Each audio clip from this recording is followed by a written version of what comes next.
Like for example, if you go to Toronto, it takes like a few hours to go from one end to the other, but here it takes like 15 minutes tops. Yeah. So that's something like that's also a way of life that we're gonna have to adjust as the city gets bigger and like we see that kind of shift. Mm.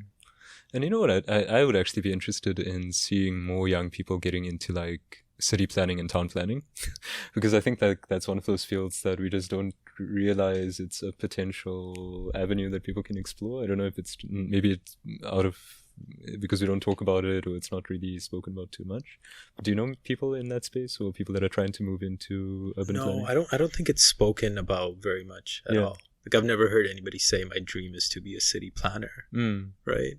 Mm. But maybe it's a cultural thing. I don't know. Yeah. From your friends, has anybody indicated that that's something that they're interested in? Yeah, no, it's not even something like I even thought like was a thing. Like, Yeah.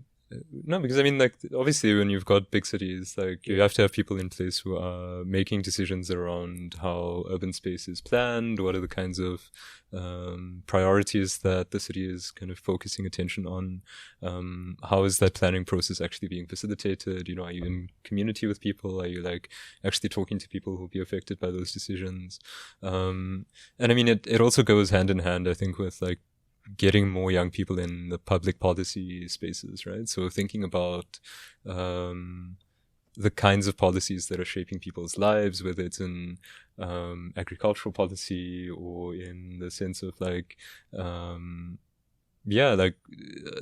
domestic policy, because those things play a big role in shaping where the centers of power within a city are kind of oriented, right? And whose interests are ultimately being served.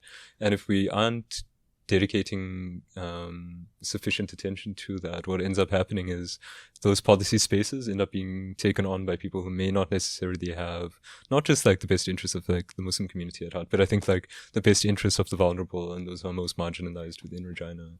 And it becomes very easy for those policy discussions to be shaped by big business, by those who are more invested in like preserving a status quo that is leaving people, you know, suffering on the margins and is leaving people to struggle without the support that they need, without the care that they need.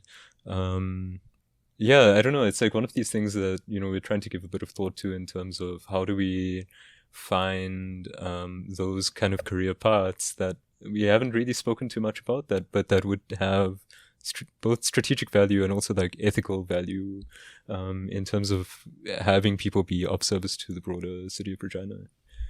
Yeah, and I don't even think it's about people not necessarily having the community's best interests at heart. Yeah. It's just about people that lack the lived experience, right? Even somebody with really good intentions can go into it and just misinterpret the culture, right? Or the needs of the community. Yeah. That's why I think you're right. It's like very important for people with lived experience, people that are members of the community, to be in those positions and make those decisions. Yeah.